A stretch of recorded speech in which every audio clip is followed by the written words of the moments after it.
We are all contingent. I'm zero retained. Okay. I, I learned a long time ago when somebody pays me up front, I have no drive at that point. I Really? literally don't. Wow. Yeah. I'm the opposite, but Uh, it's interesting how we're all wired differently. So, yeah. I just like, why am I going to chase this if I already received the check? You know? but you've only received you've only Well, I know, received, but I want the whole thing. I want to be number one. I want our firm to land in first place. And I believe that our firm is better than a majority out there. Okay. I I I wholeheartedly believe that. So getting back to this, there's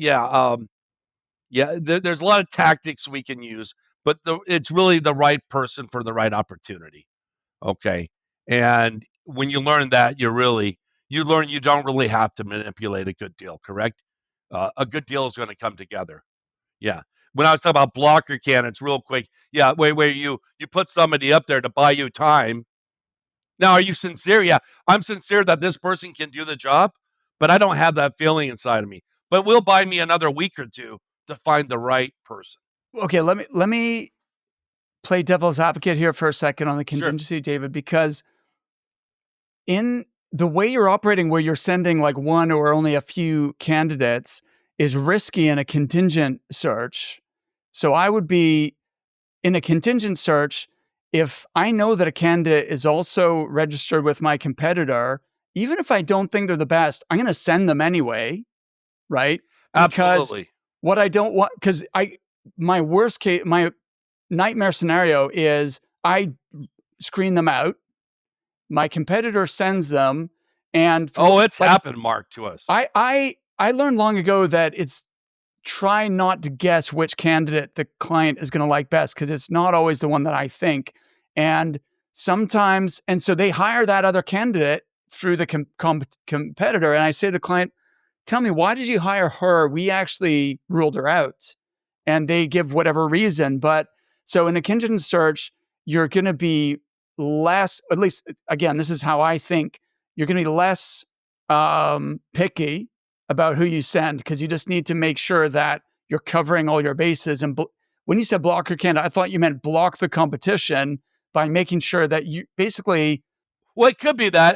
It could be blocking the competition. It could be also buying time to find the right candidate. As long as you know that candidate is qualified to take the position. I'm not going to just put somebody up there.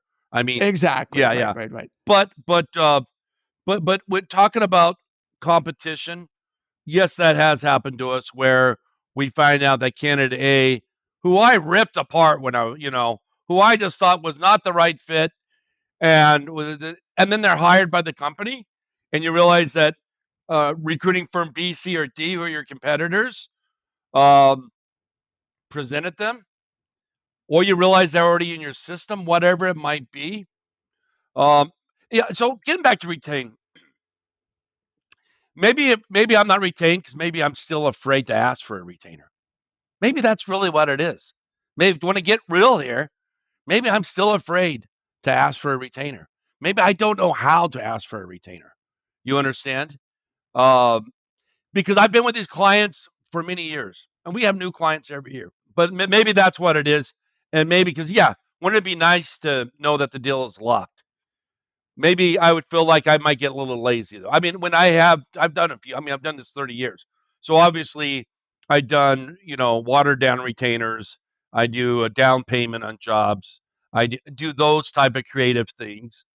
But maybe at the end of the day, maybe I should open my eyes and my thought process to All like, right. isn't this Well, better to I grow? have hope of converting you yet to, Yeah, because yeah, I am the evangelist on working retained or engaged. I don't really mind which it is, but the client yeah. pays money up front.